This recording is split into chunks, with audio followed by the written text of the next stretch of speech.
नमस्कार, मैं आकृति और आप देख रहे हैं इंडिया पब्लिक खबर। देश भर में इस वक्त एसआईआर की प्रक्रिया चल रही है। उत्तर प्रदेश में भी इसको लेकर युद्ध स्तर पर काम हो रहा है। 4 करोड़ वोटर जो नहीं मिल रहे हैं, उसकी सीएम योगी को चिंता भी है, तो उधर घुसपैठियों को ढूंढने के लिए ऑपरेशन टॉर्च भी इस वक्त उत्तर प्रदेश में चलाया जा रहा है। इसके अलावा इस समय की सबसे बड़ी और अहम खबर यह भी है कि चुनाव आयोग ने पश्चिम बंगाल में एसआईआर प्रक्रिया का ड्राफ्ट जारी कर दिया है, जिसमें करीब 58 लाख लोगों के नाम काट दिए गए हैं। और यहाँ बड़ी बात यह है कि बंगाल में ज्यादातर हिंदी भाषा बोलने वाले लोगों के नाम कटे हैं, जबकि मुस्लिम बहुल सीटों पर नाम कम कटे हैं। ऐसे में अब एक बार फिर बीजेपी और टीएमसी के बीच एसआईआर को लेकर सियासी बवाल छिड़ गया है। अब देखिए, पश्चिम बंगाल विधानसभा चुनाव से पहले चुनाव आयोग ने राज्य की वोटर लिस्ट की विशेष गहन पुनरीक्षण यानी कि एसआईआर प्रक्रिया का कार्य पूरा कर लिया है। एसआईआर की ड्राफ्ट वोटर लिस्ट मंगलवार को जारी कर दी गई थी। ड्राफ्ट के अनुसार मतदाताओं की संख्या 7.66 करोड़ से घटकर 7.08 करोड़ रह गई और इस तरह से बंगाल में कुल 58,20,898 वोटरों के नाम हटाए गए हैं। वहीं अगर चुनाव आयोग की माने तो एसआईआर प्रक्रिया के बाद वोटर लिस्ट से नाम हटाए जाने के पीछे सबसे बड़ी वजह जो है वो है मतदाता की मृत्यु, स्थायी पलायन, डुप्लीकेशन यानी कि 2 जगह नाम होना और गणना फॉर्म जमा न करना। हालांकि ये सूची अभी फाइनल नहीं है, अगले चरण में दावों और आपत्तियों के बाद इसमें बदलाव भी हो सकता है। खैर, यहाँ गौर करने वाली बात यह है कि बंगाल में एसआईआर के पहले चरण के बाद जो वोटर लिस्ट का ड्राफ्ट सामने आया है, उसमें जिन लोगों के नाम हटाए गए हैं उसमें ज्यादातर हिंदी बोलने वाले लोग हैं।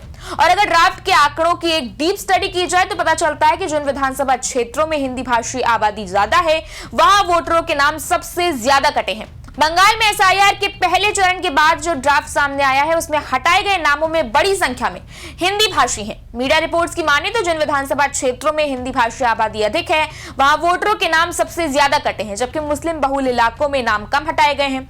यहां बता दें कि कोलकाता और उससे सटे हुए विधानसभा क्षेत्रों में बड़ी संख्या में मतदाताओं के नाम हटे हैं।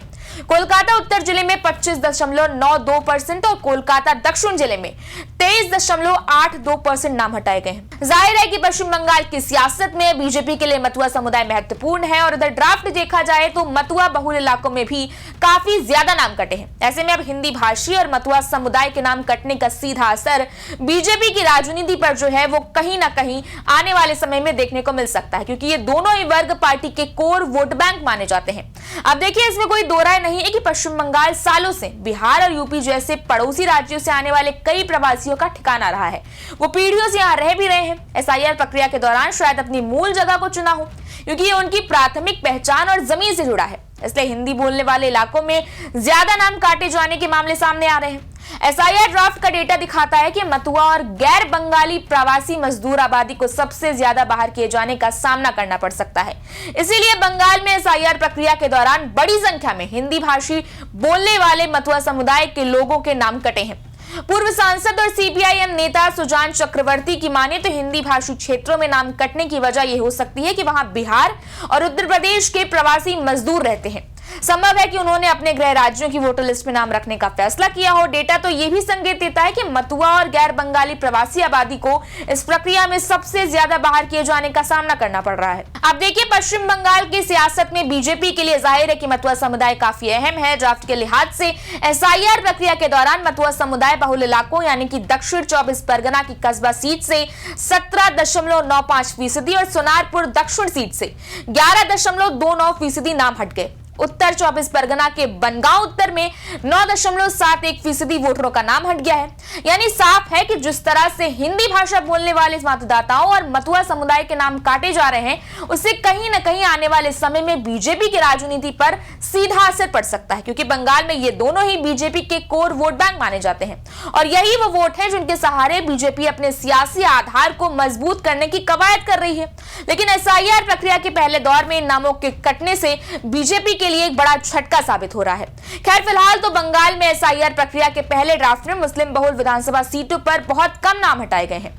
2011 की जनगणना के मुताबिक मुर्शिदाबाद में 66.3% और मालदा में 51.6% मुस्लिम आबादी है। मुर्शिदाबाद में केवल 4.84% और मालदा में मात्र 6.31% ही मतदाताओं के नाम हटाए गए हैं। और दिलचस्प बात तो यह है कि बंगाल के किसी भी विधानसभा सीट पर मुस्लिमों के नाम कटने का आंकड़ा 10% से ऊपर नहीं गया है। मुर्शिदाबाद की डोमकल सीट पर 3.4%, रेजीनगर सीट पर 5.04% और शमशेरगंज सीट पर 6.86% नाम काटे गए हैं। मालदा की मुस्लिम बहुल मानिकचक सीट में भी सिर्फ 6.08% नाम हटे हैं। 50% मुस्लिम आबादी वाले चोपड़ा में 7.44%, गोल पोखर में 7.03%, इस्लामपुर में 8.17% और चाकुलिया में 8.5% वोट काटे गए हैं। यानी साफ है कि मुस्लिम बहुल किसी भी सीट पर 10% से कम वोट ही काटे गए हैं। टीएमसी के महासचिव और सांसद अभिषेक बैनर्जी का कहना है कि चुनाव आयोग के एसआईआर के बाद ड्राफ्ट वोटर लिस्ट ने बीजेपी के झूठ को बेनकाब कर दिया है कि बंगाल में 1 करोड़ रोहिंग्या और बांग्लादेशी रह रहे हैं। चुनाव आयोग के आंकड़ों के हवाला देते हुए बैनर्जी ने कहा कि चुनाव आयोग कह रहा है कि राज्य में करीब 1.83 लाख फर्जी वोटर पाए गए। उन्होंने कहा कि बीजेपी को बंगाल को घुसपैठियों का अड्डा कहकर बदनाम करने के लिए लोगों से माफी मांगनी चाहिए।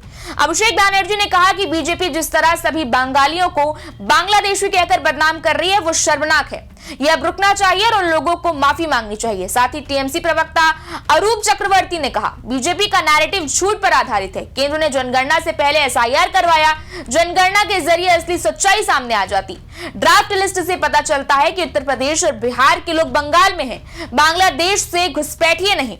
उधर वरिष्ठ बीजेपी नेता राहुल सिन्हा ने आरोप लगाया कि टीएमसी के दबाव के चलते बूथ लेवल अधिकारी निष्पक्ष और स्वतंत्र रूप से काम नहीं कर पाए। उन्होंने बताया कि हमने इस बारे में पहले ही चुनाव आयोग को बता दिया है। पश्चिम बंगाल के नेता प्रतिपक्ष शुभेंदु अधिकारी ने भी कहा कि एसआईआर प्रक्रिया के लिए निर्वाचन आयोग राज्य प्रशासन पर निर्भर करता है। पश्चिम बंगाल में प्रशासन जानबूझकर एसआईआर के दौरान मतदाता सूची में हेरफेर किया गया। वहीं ये भी बताते चले कि बीजेपी ने मुख्य चुनाव आयुक्त ज्ञानेश कुमार को पत्र लिखकर एसआईआर में घोटालेबाजी का आरोप भी लगाया था। उन्होंने ममता सरकार द्वारा इस पूरी प्रक्रिया के दौरान तटस्थता के सिद्धांत का उल्लंघन करने का और पुलिस का दुरुपयोग करने का भी आरोप लगाया। यानी साफ तौर पर अगर आप देखें तो बंगाल में एसआईआर के नाम पर सियासत उबाल मार रही है और इस नए ड्राफ्ट ने इस पूरे बवाल को और हवा दे दी है। टीएमसी और बीजेपी दोनों खेमों में आरोप प्रत्यारोप का दौर देखने को मिल रहा है और जुबानी जंग छिड़ चुकी है। ऐसे में अब देखना यह है कि ये जो 58 लाख वोट कट गए हैं वो क्या नया उलटफेर करते हैं आगामी विधानसभा चुनाव में। इस बारे में आपकी क्या राय है, आप हमें कमेंट सेक्शन में जरूर बताएं। वीडियो को लाइक करें, शेयर करें, चैनल को सब्सक्राइब करें। शुक्रिया।